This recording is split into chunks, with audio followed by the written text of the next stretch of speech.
नमस्कार, कैसे हैं आप लोग। मेरा नाम राज और कॉर्पोरेट सोसाइटीज के act, bylaws, rules, regulations, policy, notification, circulars, अलग अलग जजमेंट्स को भी हम कवर किया करते हैं। मगर आज हमारा टॉपिक थोड़ा सा डिफरेंट है, हालांकि कोऑपरेटिव सोसाइटी से रिलेटेड ही है कि कोऑपरेटिव सोसाइटीज के अंदर जो ये अंधाधुंध कानून चलता है, सारी कोऑपरेटिव सोसाइटीज अच्छी तरीके से काम कर सकती है ऐसा तो होगा नहीं। मोस्ट ऑफ द सोसाइटीज में क्या होता है, या कई सारी सोसाइटीज में ऐसा मान सकते हैं, जो मैनेजिंग कमेटी है या मैनेजिंग कमेटी के मेंबर्स है और उनके जो सपोर्टर्स है, कानून उन्हीं का चलता है, रूल उन्हीं का चलता है, और मैनेजमेंट क्या है, वो एडमिनिस्ट्रेशन इन्हीं लोगों का वैसे होता है, आर्बिट्रेरी होता है और अंधाधुंध होता है, उनकी मर्जी के हिसाब से होता है। तो आज हमारा टॉपिक इसलिए है, कमिटी गुंडों का है या सारे गुंडे कमिटी में है। ऐसी क्या क्या चीजें, ऐसी क्या हरकतें रहती है कमेटी मेंबर्स की या सेक्रेटरी की, चेयरमैन की या ट्रेजरर की या उनसे जुड़े हुए लोगों की या उनके सपोर्टर्स की, कि इस टाइप की फीलिंग्स लोगों में आनी शुरू हो जाए कि क्या कमेटी गुंडों का है या सारे कमेटी गुंडों की जितनी है वो सारे कमेटी के अंदर ही आ गए हैं। तो कुछ पॉइंट्स से हम जानने की कोशिश करेंगे। तो पहला पॉइंट हम ले लेते हैं, मेंबरशिप पर्टिकुलरली अगर देख लें तो पार्शियलिटी की जाती है मेंबरशिप को लेके। काफी सारे जो मेंबर्स होते हैं उनकी काफी दिनों तक सारी जितने भी कंप्लायंसेस करने के बाद आपने सेल डीड कर लिया, एग्रीमेंट फॉर सेल कर लिया, आपने एंट्रेंस फी भर दी और जो भी रिक्वेस्ट सारे वो डॉक्यूमेंट सिडको, एनओसी वगैरह, ये वो सारे जितने भी पेपर्स वगैरह आपको सबमिट करने हैं वो सब आपने दे दिया, तो भी आपकी मेंबरशिप नहीं हो रही है। आपका चेहरा कमेटी मेंबर्स को पसंद नहीं है। आजकल परसों नरसों करके फिर आप घूमते जाते हो, या फिर सोसाइटी इलेक्शन जब हो रहा है, सोसाइटी इलेक्शन के रिकॉर्ड में आपकी नंबर या आपकी स्ट्रेंथ को कम करना है, तो काफी सारे लोगों की मेंबरशिप वहां पे जानबूझ के डिले करते हैं। हो सकता है आप उनके सपोर्टर्स में नहीं आ रहे हो तो आपकी मेंबरशिप डिले की जाती है। वैसे ही हम बात कर ले एसोसिएट मेंबरशिप की। एसोसिएट मेंबरशिप 2019 के बाद में एसोसिएट मेंबरशिप की जैसे डेफिनेशन चेंज हो चुकी है। जॉइंट मेंबर भी जैसे एसोसिएट मेंबर बन सकता है, मगर एसोसिएट मेंबर वो लोग भी बन सकते हैं जो सोसाइटी के मेंबर नहीं है, जो भाई हो सकता है, बहन हो सकता है, नेफ्यू हो सकता है, नीस हो सकता है, या फिर डॉटर हो सकता है, सन हो सकता है, कोई भी हो सकता है जिसका जॉइंट ओनरशिप उस प्रॉपर्टी में नहीं हो, कोई भी हिस्सेदारी नहीं हो, तो वो भी एसोसिएट मेंबर हो सकता है और वो इलेक्शन कॉन्टेस्ट कर भी सकता है। मगर आपका सिस्टम में आना या आपको सिस्टम के अगेंस्ट में कोई ऑब्जेक्शन लेना हाउसिंग सोसाइटी के जो भी कमेटी मेंबर्स हैं उनको पसंद नहीं है, तो आपकी एसोसिएट मेंबरशिप या उनको नॉलेज नहीं है या जानबूझ के आपकी चीजों को उनके सपोर्टर के अगेंस्ट में आप रहते हो, तो आप भी भागते रहोगे, आपकी एसोसिएट मेंबरशिप भी डिले होती रहेगी। फिर वैसे ही हो गया, प्रोविजनल मेंबरशिप की बात हो तो किसी की डेथ हो गई और डेथ मेंबर की डिमाइस होने के बाद वो मेंबर के साथ में अनबन था सोसाइटी मैनेजिंग कमेटी का, पसंद नहीं करता थे मैनेजिंग कमेटी के लोग, और उनके जाने के बाद प्रोविजनल मेंबरशिप को लेके उनकी फैमिली के किसी मेंबर या जिसके नाम पे भी नॉमिनी वगैरह है उसको देने में भी तकलीफ है, और चक्कर काट काट के आप थक जाते हो। सारी प्रोविजंस होने के बाद, नॉमिनेशन होने के बाद भी आपको नहीं मिलता है। सोसाइटी मैनेजिंग कमेटी गुंडों की तरह काम करती है और आर्बिट्रेशन करती है, और उनकी जो हरकतें हैं इसके वजह से आप त्रस्त रहते हो। जाओगे, जाके आप कहाँ जाओगे, फाइनली मतलब आपको फिर रजिस्टर ऑफिस भागना पड़ेगा और वहां पे कोई पिटीशन वगैरह डालना पड़ेगा, और यही सब चीजों में आपको उलझा दिया जाएगा, और फाइनली हो सकता है आप लेके आ जाओ अपनी मेंबरशिप, मगर जानबूझ के आपको तंग करने के उपाय ढूंढे जा सकते हैं। फिर आ जाते हैं agent and committee members nexus, free flow of the agents. आप सोसाइटी ऑफिस में कभी जाते हो तो आपके नहीं, अभी सोसाइटी अभी लंच टाइमिंग है, अभी ये टाइम है, वो टाइम है, आप विंडो से डील करो, आप अंदर कैसे आ गए, मगर यहीं पे देखोगे रियल एस्टेट के, ऐसे हो सकता है कि रियल एस्टेट के जो लोग हैं, जो सोसाइटी के मेंबर्स हो और जो सोसाइटी के मेंबर्स नहीं भी हो, और बाहर सोसाइटी के बाहर रियल एस्टेट से बेटर उस सोसाइटी के फ्लैट को लेके डील करते हो, वो आराम से आ रहे हैं, जा रहे हैं। इसका मतलब जो मेंबर ऑफ द सोसाइटी है वो तो नहीं जा पा रहा है, वो तो फ्रीली बात नहीं कर पा रहा है राजा जी से, मगर जो रियल एस्टेट एजेंट है वो आराम से उनका फ्री फ्लो हो पा रहा है। तो ये सोसाइटी क्या मेंबर्स की है या सोसाइटी गुंडों की है? फिर जाते हैं सेल डीड वगैरह pending due to formalities from the managing committee. जब आप कोई एग्रीमेंट फॉर सेल करते हो, सेल डीड करते हो, बीच में काफी सारी ऐसी चीजें रहते हैं, डॉक्यूमेंट सबमिशन रहते हैं, कंप्लायंसेस रहते हैं, जिसके लिए एनओसीज रहते हैं, जिसके लिए आपको सोसाइटी मैनेजिंग कमेटी को अप्रोच करना पड़ता है। और इतने दिन के अंदर, कहीं 7 दिन के अंदर, 15 दिन के अंदर, 30 दिन के अंदर या 3 महीने के अंदर कोई चीज जैसे आपको दे देनी चाहिए। आप चक्कर काट काट के थक जाते हो, मगर सोसाइटी मैनेजिंग कमेटी या तो वो देती नहीं है या लास्ट दिन को देती है, जो मैक्सिमम डेज है, मैक्सिमम डिले करके देती है, ताकि आप ये भी ना बोल पाओ कि हमने दिया नहीं है और कि मैनेजिंग कमेटी ने ये दिया नहीं है, और आप उससे परेशान भी रहो, आपको फाइनल डे में वो मिले जो लास्ट दिन हो देने का। तो ये भी तो सोसाइटी के मेंबर्स के लिए है, ये है, या फिर सोसाइटी उन लोगों के लिए है कि जो वेस्टेड इंटरेस्ट है, जो उनको सपोर्ट ही करते रहे। तो क्या सोसाइटी गुंडों का है या कमेटी के अंदर सारे गुंडे आ गए हैं? Committee member, secretary, chairman doing multiple parking. एक सोसाइटी का मेंबर, उसके लिए एक पार्किंग, और अगर पार्किंग खत्म हो जाए फिर उसके बाद आप अपनी गाड़ी वगैरह बाहर कहीं पार्क करो। मगर सोसाइटी के किसी भी मेंबर के पास में जब तक कोई भी गाड़ी है, कोई भी व्हीकल है, पहले उसका पार्किंग होगा, और दूसरा कोई मल्टीपल पार्किंग नहीं करेगा। चाहे आप सेक्रेटरी हो, चाहे आप चेयरमैन हो, चाहे आप कितने भी बड़े तोप हो सोसाइटी के, सबको एक ही पार्किंग मिलेगा। और अगर कोई फ्री स्पेस है तभी आप अपना दूसरा गाड़ी लगा सकते हो, अगर किसी को अलॉटमेंट नहीं हुआ है। मगर हम क्या देख रहे हैं, कई सारी सोसाइटीज में ऐसा हो सकता है कि सेक्रेटरी ने 2 गाड़ी अपने लगा के रखा है, या चेयरमैन ने लगा के रखा है, किसी मैनेजिंग कमेटी मेंबर, कोई बाहुबली किसी ने लगा के रखा हुआ है, मगर आपका गाड़ी सोसाइटी के बाहर है, या उनके 3 गाड़ी लगे हुए हैं, आपकी 1 गाड़ी लगा हुआ है। तो ये गुंडागर्दी भी ऐसे हो सकता है। Committee members doing promotion without paying charges to the society. Society के अंदर में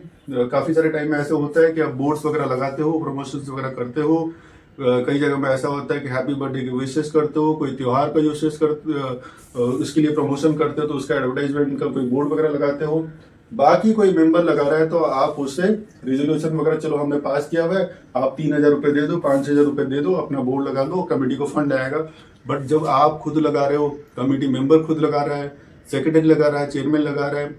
आपला बाळ दिवसाच्या खूप सारा शुभेच्छा करके आप लगा रहे, अरे आप भी पैसे दे दो सोसाइटी को, आपसे भी फंड आ जाए, तो आप पैसा नहीं देते हो। सोसाइटी मैनेजिंग कमेटी का जो मेंबर है वो पैसा नहीं देता है, सेक्रेटरी नहीं देता है, चेयरमैन नहीं देता है, मगर आम मेंबर दे रहा है। आम मेंबर वेस्ट कर रहा है और अपना प्रमोशन चाहे अपना कर रहा है, किसी पॉलिटिकल, ठीक है, उसका कर रहा है, या फिर कोई सपोर्टर का कर रहा है, या किसी सपोर्टर के कोई बिजनेस का कर रहा है। मगर ऐसे काम कर रहे हो तो क्या सोसाइटी गुंडों का है या मेंबर्स का है? कमिटी मेंबर्स एफिलिएटेड टू, ठीक है ना, समझ रहे हो, आजकल जितने भी जो जिस एरिया में है वहां की जो भी उन्हीं के बोर्ड्स लगे रहेंगे, उन्हीं के बैनर्स लगे रहेंगे, उन्हीं के, दूसरे किसी पार्टी का आप लगा ही नहीं सकते हो, या तो फाड़ दिया जाएगा या हटा दिया जाएगा, या आप चढ़ा ही नहीं पाओगे कभी। तो मैक्सिमम जगह में ऐसा हो सकता है कि जो कमेटी मेंबर्स है दे आर एफिलिएटेड टू किसी खास, फॉर दी फ्री प्रमोशन भी वो भी करते रहेंगे और उनसे भी कोई पैसा लिया नहीं जाएगा। ऐसा भी होगा कि वो सोसाइटी के मेंबर ही नहीं होंगे, फिर भी उनके बड़े बड़े भगवान की तरह बैनर्स लगे रहेंगे, उनके प्लेकार्ड्स लगे रहेंगे, उनके प्रमोशंस लगे रहेंगे, और कोई पैसा भी नहीं आएगा। और ऐसे अपने डिस्क्रिप्शन में मैनेजिंग कमेटी या उसके मेंबर्स वगैरह करते रहेंगे, सेक्रेटरी चेयरमैन वगैरह करते रहेंगे। Committee members supporters illegal and free parking. Committee members खुद ही पार्किंग के पैसा नहीं दे रहे, उनके जो सपोर्टर है वो खुद पार्किंग के पैसे नहीं दे रहे। ये वही सपोर्टर्स हो सकते हैं जो, ठीक है ना, चिकन मटन एंड बाकी जो पार्टी होता है हर शाम को, उनके साथ उठना बैठना, या उनका इलेक्शन का प्रचार करना, या उनके लिए वोटर्स लेके आना इलेक्शन के टाइम में, या बाकी जो भी, वो सब आप समझ जाओ, वो सब चीजें करते रहते हैं। ना ये पार्किंग का पैसा देते हैं, ना ही कमेटी मेंबर खुद पार्किंग के पैसे देते हैं, मगर फिर भी कमेटी में कंटिन्यू कर रहे हैं। Committee members people in confidence in the charge of cultural festival. बहुत सारी सोसाइटीज में आप ऐसा देखोगे, जितने भी ये कल्चरल फेस्टिवल वगैरह होता है, कमेटी मेंबर्स के जो सपोर्टर रहते हैं, जो कमेटी के ही सपोर्टर रहते हैं, कई सारे इसमें से ऐसे भी मिलेंगे जो कुछ काम ही नहीं करते होंगे, दिन भर बैठे रहते होंगे, गप्पे करते होंगे इधर उधर, ठीक है, अनएम्प्लॉयड होंगे, या वही बॉसगिरी करना, दादागिरी करना या इस टाइप के गुंडाइज्म करना, ये उनके ऐसे भी हो सकता है और वो सपोर्टर रहते हैं। और वही लोग ऐसे मैक्सिमम केसेस में या कुछ केसेस में, कई सारे केसेस में ऐसे हो सकता है कि वही कल्चरल फंक्शन वगैरह अटेंड, मतलब वही ऑर्गेनाइज करा रहे हैं, वही पैसा कलेक्शन कर रहे हैं, और वही जिस दिन में खत्म हो रहा है या विसर्जन हो रहा है उस दिन में वो भी नाचने वाले भी आपको वही दिखाई देंगे। ऐसा हो सकता है। आम आदमी थोड़ा सा डरता है, आम आदमी थोड़ा सा इनिशिएट करना या लीडरशिप करना या इस टाइप के उसमें आगे आके उस इवेंट को उसको करने ही नहीं दिया जाएगा, वो कर ही नहीं पाएगा या उसको सपोर्ट ही नहीं मिलेगा, क्योंकि बैकिंग किसका रहता है दूसरे साइड के लिए, वो मैनेजिंग कमेटी का रहता है। तो कमेटी सोसाइटी मेंबर्स का है या फिर कमेटी उनका है, ये बात आ ही जाती है। Committee member and their people using community hall and open area free of cost use करते हैं, शादी के लिए, बारात के लिए, कोई पार्टी देने के लिए, birthday party and all that, या कोई फंक्शन के लिए जो कम्युनिटी हॉल है वहां पे बाकी मेंबर्स तो पैसा भर रहे हैं, 5, 10, 15, 20, 30 हजार रुपए भर रहे हैं, मगर जो सोसाइटी मेंबर खुद है, कमेटी के मेंबर्स है और उनके सपोर्टर्स है, वो पैसा नहीं भर रहे हैं और कोई भी रिकॉर्ड में नहीं चढ़ रहा है ये सारी चीजें, और ऐसा चलता जा रहा है। 5 साल कंप्लीट हो जाएगा, फिर दूसरा 5 साल आ जाएगा, कुछ मेंबर्स सोते रहेंगे और ये मैनेजिंग कमेटी मेंबर्स हमेशा जागे ही रहेंगे और सत्ता में हमेशा बने ही रहेंगे, ठीक है। Distribution in the cable TV और डिश टीवी वगैरह जो कनेक्शन वगैरह जो इनकी जो माफिया है, इनकी जो गैंग है, उस एरिया में आप जनरली देखोगे कई सारी सोसाइटीज है, एक ही केबल ऑपरेटर होगा या एक ही जो डिश टीवी की जो सर्विसेज वगैरह है वो जो देते हैं एक ही होगा। दूसरा, जब उसमें घुसने की कोशिश करते हैं, अगर कमेटी मेंबर्स की बैकिंग नहीं रहती है तो तार बार कटते रहेंगे, चढ़ते रहेंगे, कंप्लेंट्स होते रहेंगे और फाइनली आप प्रेशराइज होके जिसकी बैकिंग है कमेटी मेंबर्स को या जो काफी सालों से वहां पर ऑपरेट कर रहा है उसी की सर्विस लोगे, उसी के कनेक्शन लोगे और उसको बेचारे को जो वहां एस्टेब्लिश होने की कोशिश कर रहा था या इंटर किया था उसको हटा दिया जाएगा या फिर वो भाग जाएगा वहां से। Alright, youngsters in support of the committee unemployed blocking open areas in the peak hour वगैरह, जब रेसिडेंट वगैरह की जैसे सुबह का टाइम है या फिर कोई दूसरा शाम का टाइम है जहाँ पे काफी सारे लोग जब ऑफिस जा रहे हैं या ऑफिस से आ रहे हैं, कई सारे लोग देखोगे, कई सारे जैसे कम एज के भी हो सकते हैं, उनको भी आप देखोगे, यंगस्टर देखोगे जो काम धंधा कुछ नहीं करते, यही इधर उधर के, समझ रहे हो आप, उनको आप खेलते हुए देखोगे, उनको आम जो जनता का जो फ्री मूवमेंट है उसे ब्लॉक करते हुए देखोगे। लोग उनसे त्रस्त रहते हैं और कुछ ना कुछ स्पोर्ट्स को खेलते रहेंगे या कुछ ना कुछ अड्डाबाजी चलता रहेगा जो इनकन्वीनियंस हो सकता है बाकी सोसाइटी के मेंबर्स के लिए। और ऐसी चीजों को या ऐसे जो तत्व रहते हैं उनको मैनेजिंग कमेटी मेंबर्स का सपोर्ट रहता है कि ये वही लड़के रहते हैं या ये वही सब, ठीक है, वो रहती है जिनको जो इलेक्शन के टाइम में सोसाइटी के लिए प्रचार कर सकती है या बाकी उनके जहां जहां पे काम हो वो सारी चीजें ये इनको बैकिंग इनसे मिलती रहती है। तो इससे भी सोसाइटी मेंबर्स परेशान रहते हैं और कुछ नहीं किया जा सकता, आप बस देखते रहो। Share certificate and later of allotment वगैरह मिलने में आपको खास लेट हो रहा है, सालों साल या 6 महीना, 8 महीना, 10 महीना, 2 साल, आप या काफी साल से ये पेंडिंग है, आपका ही पेंडिंग है, सब कुछ देने के बाद भी पेंडिंग है और आप कुछ नहीं कर पा रहे हो, बार बार लेटरबाजी करके आप थक जा रहे हो और फाइनली आपको रजिस्टर ऑफिस जाना पड़ेगा, वहां से ऑर्डर आएगा। ईगो इश्यू की वजह से भी काफी बार आपको ये सोसाइटी की खुन्नस की वजह से भी आपको दिया नहीं जाता, आप भाग के फिर कहाँ जाओगे, फाइनली रजिस्टर ऑफिस, और वहां से कोई ऑर्डर लेके आओगे तो फिर शायद आपको मिल जाएगा। अब इंस्पेक्शन ऑफ डॉक्यूमेंट्स की बात करें तो इंस्पेक्शन ऑफ डॉक्यूमेंट्स आप जाते हो, देखो एक्ट के अंदर लिखा हुआ है, बायलॉज के अंदर है, आप जाके सोसाइटी के डॉक्यूमेंट्स को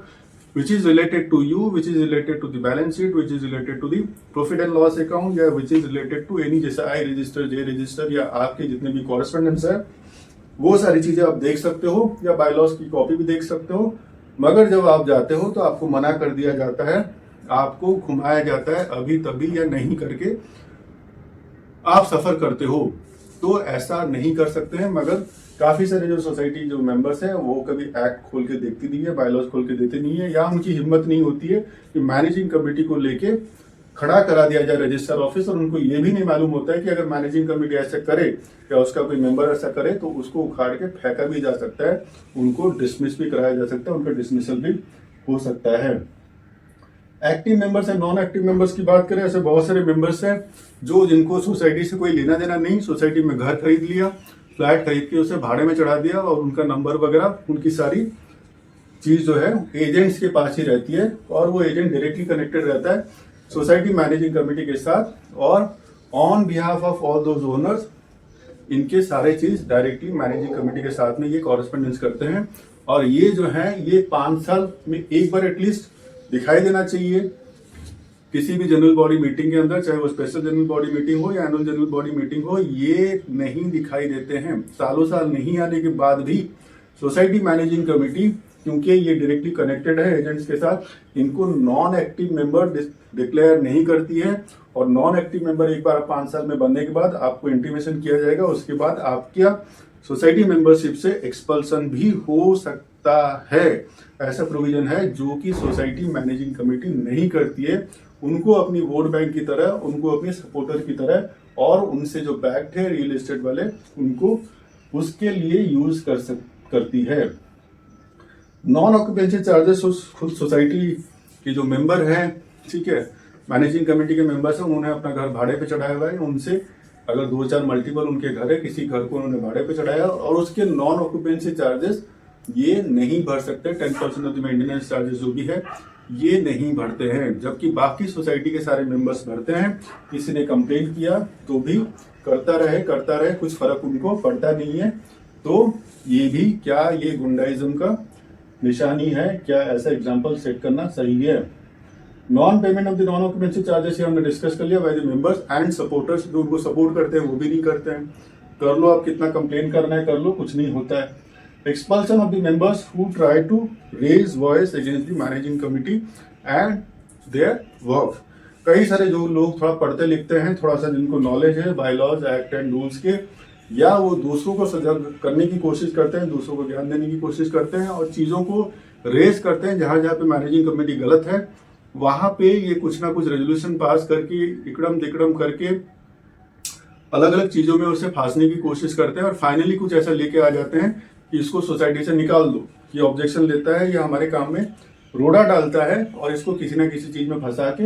एक्सपल्सन के क्लॉजेस वगैरह डाल के तो इसको निकाल दिया जाए। तो इस टाइप की भी फाइनली हरकत में आ जाते हैं, बट ऐसा नहीं होता है। एक्सपल्सन करने के लिए बहुत ज्यादा वैलिड रीजन होना चाहिए और बहुत सारी चीजों को देखने के बाद ही होता है। किसी का भी ऐसा करने से एक्सपल्सन नहीं होता है, मगर कमिटी ऐसी हरकत भी कर सकती है और करती है। Illegal construction by the supporting members and the committee closed it's eyes on such act. खुद कमिटी मेंबर्स में ऐसे लोग रहते हैं जो इलीगल कंस्ट्रक्शन करते हैं। बाकी जिनके भी फ्लैट 1 BHK है, 2 BHK, 1 RK है, 1 RK वालों को इन लोगों ने 1 BHK बनाया, 1 BHK को 2 BHK, 2 BHK को 3 BHK। खुद कमिटी मेंबर्स बनाने के बाद वो कमिटी में बने रहते हैं और उनके जो सपोर्टर्स रहते हैं वो भी ये काम करते रहते हैं। और कमिटी मेंबर्स को अगर कोई ऑब्जेक्शन लिया जाए, रिटर्न में डाला जाए, तो ये कोई एक्शन नहीं लेते हैं, ना ही ये म्युनिसिपैलिटी को MRTP एक्ट के हिसाब से तोड़ने का कोई इंटीमेशन या कोई रिक्वेस्ट देते हैं और ये चलता रहता है। Supporters as first benches in the general body meeting में आप देखोगे वार्षिक सर्वसाधारण बैठक या स्पेशल जनरल बॉडी मीटिंग में सबसे पहले आप देखोगे जैसे 10:30 हो गया या 10 हो गया, उस टाइम में सबसे पहले बेंच में आपको दिखाई देंगे उनके सारे सपोर्टर्स और एजेंडा आपने पढ़ा नहीं, हाथ यहां से खड़ा हो जाएगा, मैं प्रपोजर, दूसरा मैं सेकेंडर, और बाकी लोग देखते रहेंगे जब तक ऑब्जेक्शन लेंगे, चिल्लाना सीखना चलता रहेगा और ये सेकेंडर प्रपोजर करके ये दोनों जो करके आ जाएंगे, एजेंडा पास हो गया, मेजोरिटी के भाड़ में कुछ फर्क नहीं पड़ता है, आप भागते रहो और कोऑपरेटिव कोर्ट में तो कोई जाएगा नहीं, चैलेंज करते रहो, तो ये चलता रहेगा। ज्यादा ज्यादा क्या होगा, धक्का मुक्की होगी, मगर एजेंडा पास हो गया। Builder, promoter, committee member nexus in the redevelopment for issue of LOI। बहुत सारी सोसाइटीज में आप देखोगे अलग अलग लॉबी होती है। 10 मेंबर्स की अगर मैनेजिंग कमेटी है, 5 मेंबर, 6 मेंबर, 7 मेंबर एक साइड में, 3 मेंबर दूसरे साइड में। 3 मेंबर चाहते हैं कि ये एक अच्छा डेवलपर वहां पे हो जाए, ये 7 वेस्टेड इंटरेस्ट वाले चाहते हैं कि ये हमारा वाला डेवलपर है, हमारा वाला बिल्डर है, और इससे हमें अपना कमीशन या इससे हमें अपना, ठीक है ना, मिल जाए। तो ये होने नहीं देते हैं, जबरदस्ती कुछ ना कुछ करके उसी को कैसे अवॉइड किया जाए, उससे कैसे अपना कमीशन आ जाए, उसी के पीछे पड़े रहते हैं, लोगों को प्रेशराइज करते हैं। फाइनली मैटर जनरल बॉडी में लेके जाते हैं और चलो चलो इसको जल्दी से लेटर ऑफ इंटेंट दे दें, क्योंकि एक बार लेटर ऑफ इंटेंट दे दिया उसको कुछ कुछ काम करने का जैसे थोड़ा सहूलियत मिल जाता है। उसके बेस पे वो बाद में अगर उसको निकाल भी दिया उस बिल्डर प्रमोटर को, तो वो कुछ पैसा क्लेम डाल सकता है, चाहे उसने कोई क्या काम किया, कितना परसेंटेज किया, मगर उसकी कमेटी के साथ मिली भगत रहती है और कमेटी पैसा रिलीज करने के लिए तैयार बैठी रहती है, क्योंकि उसमें से कमीशन इनको भी जाएगा, इनका भी, समझ रहे हो ना। तो उस हिसाब से इनका जो नेक्सस है ये भी, और सोसाइटी मेंबर जब तक सोते रहेंगे, जब तक अपने हाथ में मशाल नहीं लेंगे, तो ये सारी चीजें होता रहेगा। 3, 4, 6, 8, 10, 15 या इस टाइप के लोग जो रहे कमेटी के मेंबर्स, उनके सपोर्टर ये चीजें करते रहेंगे और आप बैठे रहना। कमेटी कंटिन्यूइंग इविंग 5 साल के बाद भी कमेटी खत्म नहीं हुई है, कमेटी अपना कंटिन्यू कर रही है। इलेक्शन का जो प्रोसीजर है 5 साल से 6 महीने पहले आपको सब शुरू कर देना है, और 5 साल खत्म होने से पहले नई मैनेजिंग कमेटी को, चुनी हुई नई मैनेजिंग कमेटी को हैंड ओवर करके वापस आपको जाना है। बट 5 साल खत्म हो गए फिर भी कमेटी चल रही है, 6 साल, 7 साल, 8 साल, जब तक आप जाओगे तब तक, ठीक है। अब वहां पे जाके आप, सबसे बड़ा प्रॉब्लम क्या है ना, ये जो सोसाइटी के मेंबर्स कोई एक्ट वैक्ट, रूल्स रेगुलेशंस, बायलॉज कुछ भी नहीं पढ़ते, उनको कुछ नहीं लेना देना है। 4 दिन फेस्टिवल होगा, वहां पे जाना है, खाना पीना है, घूमना है, और फिर घर में यही अगर एटीट्यूड रहेगा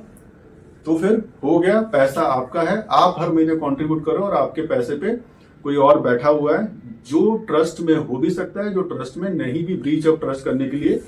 उतारू भी रह सकता है। तो आपको सजग रहना चाहिए, आपका हेडेक है, ना कि मैनेजिंग कमेटी मेंबर जो रिस्पॉन्सिबल तो है, मगर अगर नहीं है तो क्या करोगे, आपका पैसा ड्रेन होता रहेगा फाइनेंशियली और एडमिनिस्ट्रेटिवली, आप समझ लो। आप remove managing committee, settle with the AO, चलो आपने कुछ करके निकाल दिया मैनेजिंग कमेटी को, ये भ्रष्ट है, ये करप्शन कर रहे हैं, ये मिसमैनेजमेंट कर रहे हैं, उटपटांग काम कर रहे हैं, ये सोसाइटी के हित में काम नहीं कर रहे हैं।